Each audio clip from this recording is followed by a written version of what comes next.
नमस्कार दोस्तों, मैं निखिल भारद्वाज स्वागत करता हूं आपका रियल एस्टेट से जुड़ी कुछ अहम जानकारियों में। और आज हम बात करने वाले हैं एक उतने ही इंपॉर्टेंट टॉपिक के बारे में जो आपकी अगली प्रॉपर्टी खरीद और फरोख्त में आपकी मदद कर सकता है। आज हम बात करेंगे कैम एग्रीमेंट के बारे में। चलिए शुरुआत करते हैं। CAM agreement is basically abbreviation which is used for common area maintenance agreement, जहां पर हम प्रॉपर्टी की रिलेटेड मेंटेनेंस के बारे में बात करते हैं। और ये यूजुअली कॉमन टर्म है जो यूज होती है जब आप एक शेयर्ड प्रॉपर्टी में डील करते हैं। फॉर एग्जांपल, अगर आपने किसी सोसाइटी में फ्लैट लिया या फिर आपने एक कमर्शियल कॉम्प्लेक्स में एक प्रॉपर्टी ली है, आपने कोई शॉप ली है, वहां पर ये कैम एग्रीमेंट अप्लाई होता है क्योंकि वहां पर मल्टीपल बायर्स होते हैं, मल्टीपल ओनर्स होते हैं। तो वहां पर एक एसोसिएशन फॉर्म होती है जो उस पूरे प्रेमाइसेस की ओवरऑल मेंटेनेंस के लिए जिम्मेदार होती है, जिसको कैम एजेंसी भी कहा जाता है। तो उस एजेंसी के साथ आप जो एग्रीमेंट करते हैं उसको कैम एग्रीमेंट कहा जाता है। So that's a layman definition of a CAM agreement. चलिए आगे बढ़ते हैं। तो इसमें मैं आज आपको बताने वाला हूँ कौन कौन सी चीजें उसमें कवर होती हैं। आपका यूजुअली जो कॉमन एरियाज होते हैं, हॉल्स होते हैं, लिफ्ट लॉबीज होती हैं, लैंडस्केपिंग्स होती हैं, पार्किंग एरिया होती है, डीजी रूम्स होते हैं, पैनल रूम होते हैं, वो सारे area usually common area maintenance में कवर होते हैं। और कैम एग्रीमेंट का जैसे कि मैंने आपको बताया, गोल ये होता है कि since there are multiple owners और आपने अगर मान लीजिए कमर्शियल कॉम्प्लेक्स में शॉप ली है, तो your focus shall be on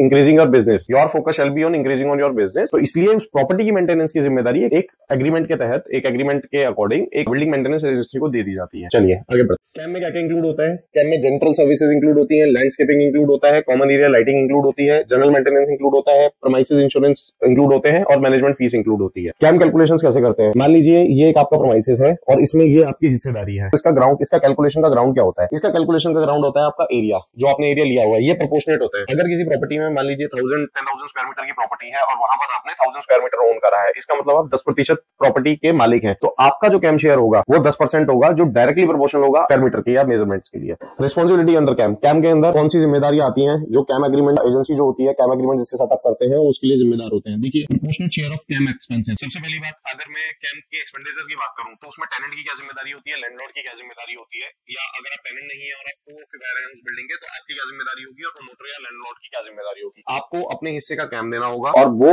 उस कैम के अगेंस्ट में जो प्रमोटर होंगे, जो कैम एजेंसी होगी, they will be responsible to maintain the property. Operating expenses, routine maintenance of common areas. आप रूटीन मेंटेनेंस जो कॉमन एरिया की होगी वो उसको इंप्रूव करना, उसको चलाना, उसकी मेंटेनेंस रखना, उसकी साफ सफाई, common areas, lighting, shutdown operation when there is no light, DG को ऑपरेट करना, एचवीएसी को ऑपरेट करना, ये सब उनकी जिम्मेदारी होती है। यूटिलिटीज फॉर लीज स्पेस, जो स्पेस आपके प्रीमाइसेस के अंदर है, जहां पर आप अपने यूजुअल बिजनेस ऑपरेशंस कर रहे हैं, उसकी मेंटेनेंस की जिम्मेदारी आपकी होती है और कॉमन एरियाज की जिम्मेदारी कैम एजेंसीज की होती है। इंटीरियर मेंटेनेंस, जैसे कि मैंने आपको बताया कि जो इंटीरियर होगा उसके इंटीरियर फिनिशेस की भी जिम्मेदारी आपकी होगी और मेंटेनेंस की भी जिम्मेदारी आपकी होगी, लेकिन जो एक्सटर्नल एरियाज होंगे उसकी जिम्मेदारी कैम एजेंसीज की रहेगी। Insurance for tenants content, property की जिम्मेदारी, प्रॉपर्टी का जो एनवलप होगा, प्रॉपर्टी की जो बिल्डिंग होगी, वो यूजुअली कैम्प्स में अलोकेट करी जाती है। बट मैं आपको सजेस्ट करूंगा कि आप उसके लिए अपने कैम एग्रीमेंट को एक बार पूरी तरह से ध्यान से पढ़ ले कि उसमें कितना कवर है, कितना कवर नहीं है। लेकिन फिर भी जो प्रीमाइसेस के अंदर की ओन्ड एसेट्स हैं, मान लीजिए आपका ऑफिस है, उसके अंदर जो फर्नीचर रखा हुआ है, जो आपके कंप्यूटर रखे हुए हैं, जो आपकी एसेट्स रखी हुई हैं, उनकी जिम्मेदारी आपकी है। लेकिन structure, if I talk about structure per se, then that can be covered under CAM. उसके लिए आपको कैम की बारीकियों को देखना होगा। You need to look at the nuances of the CAM. Property tax, ये डिपेंड करता है कि आपका एग्रीमेंट किस टाइप का है। यूजुअली प्रॉपर्टी टैक्स इसमें कवर नहीं होता है। और प्रॉपर्टी टैक्स आप अपने हिस्से का, क्योंकि उसकी प्रॉपर्टी आईडी होती है जो टैग होती है गवर्नमेंट पोर्टल पे, तो आप अपनी प्रॉपर्टी टैक्स के लिए खुद जिम्मेदार होते हैं। Structural repair, it's a CAM agency's responsibility. Maintenance and management responsibility. Capital expenditure, आप जो भी पैसा देते हैं, मान लीजिए आप 10 रुपए कैम के दे रहे हैं पर मंथ, और उसमें एक प्रपोर्शन ऐसा होता है जिसको हम सिंक फंड बोलते हैं या कैपिटल फंड बोलते हैं, वो 1 रुपया या वो 10 रुपए में से 50 पैसे हर साल, हर महीने जोड़ जोड़ के रखे जाते हैं, क्योंकि डाउन द लाइन आपके जो कैपिटल इक्विपमेंट होते हैं वो रिपेयर मेंटेनेंस मांगते हैं और वो रिप्लेसमेंट भी मांगते हैं। तो उस टाइम पर, क्योंकि एक हम लोग एक पर्टिकुलर पैटर्न में बिलिंग कर रहे होते हैं, पैसा ले रहे होते हैं, पैसा दे रहे होते हैं, तो उस समय कोई फाइनेंशियल सर्ज ना हो, इसके लिए वहां पर 50 पैसे उसके लिए हमेशा बचा के रखे जाते हैं। That is called capital expenditure और sink fund. Caveats for promoters in CAM calculation, कौन सी सावधानियां प्रमोटर्स को बरतनी चाहिए अगर आप कैम कैलकुलेशन के बारे में बात कर रहे हैं? सबसे पहले जो लीज टर्म्स हैं, आपको you should get yourself familiarised with those lease terms की लीज टर्म्स में आपका क्या रिस्पांसिबिलिटी है। दूसरा, communicate openly tenants about CAM expenditure. जो टेनेंट्स हैं उनको आपको बताना चाहिए अपने कैम एक्सपेंडिचर्स के बारे में, और उसमें जो आपका स्कोप ऑफ कवर है, जो अनकवर्ड है या जो नॉट कवर्ड है, वो सारी चीजें उसमें खुल के डिस्कस करनी चाहिए। So to make it a amicable co residing property. Prepare detail budget for the upcoming session. आप आने वाले सालों के लिए, साल खत्म होने से पहले बेहतर होगा कि आप अपने पिछले साल का पैटर्न देख के और उसमें 5% 10% का एलिवेशन लेके अगले साल का कैम एक्सपेंडिचर का बजट बना लीजिए, क्योंकि हर साल 5% 7% आपका इन्फ्लेशन इंडेक्स होता ही है। प्रॉपर्टीज की जो आपके इक्विपमेंट होते हैं वो मेंटेनेंस मांगते ही है। Factor in contingencies for unexpected expenses, जो मैंने आपको बात बताई थी अभी कि सिंक फंड वो कवर करता है वो अनएक्सपेक्टेड एक्सपेंसेस जो यूजुअली फैसिलिटी फैसिलिटी मैनेजमेंट में आते हैं, मान लीजिए कोई आपका ट्रांसफार्मर ट्रिप कर गया या ट्रांसफार्मर कोई आपका आउट ऑफ ऑर्डर चला गया, likewise for chiller, likewise for your HU, कोई आपकी रोड है जिसने मेजर रिपेयर मांग ली, तो वो सारी चीजें इसमें केमिकल ऑपरेशंस में कवर रखनी चाहिए आपको। Conduct regular assessment of property's condition. एक प्रमोटर को अगर the promoter itself is managing the CAM agency, जो 99% केसेस में होता है, प्रमोटर जो होते हैं वो खुद अपनी प्रॉपर्टी का रखरखाव करते हैं through either through some onboarded agency और by their own legal entity. उनको चाहिए कि वो एक पीरियडिक मैनर में प्रॉपर्टी का रिव्यू करते रहे कि उसकी प्रॉपर्टी की क्या कंडीशन है, बीट और खासकर उन एरियाज में जहां पर कोई लोकल रीच नहीं होती। For example corners of the basements, आपके शाफ्ट्स, आपके टेरेसेस, आपके यूटिलिटी एरिया, वहां पर कॉमन एरिया में मेंटेनेंस की सबसे ज्यादा प्रॉब्लम आती है। Negotiate favourable contract and terms that align with budget. तो अगर आप किसी के साथ न्यू लीज एग्रीमेंट में जा रहे हैं तो वहां पर you have got all the opportunity to explain your perspective with respect to the CAM agreement. आप अपनी बातें रख सकते हैं और आप सामने वाली पार्टी की बातें सुन सकते हैं to make it a win win solution for both of you. Transparency in documentation, क्योंकि CAM expenditure is nothing but accumulation of expenses that incurred over the year for a particular property. तो बेहतर होगा कि आप अपनी documentation को proper रखें। ये ना सिर्फ आपको ट्रांसपेरेंसी बिल्ड करने में मदद करता है बल्कि ये आपको कल को अपने ऑडिट्स और बुक्स को मेंटेन करने में भी मदद करेगा। Reserve sink fund planning, sink fund planning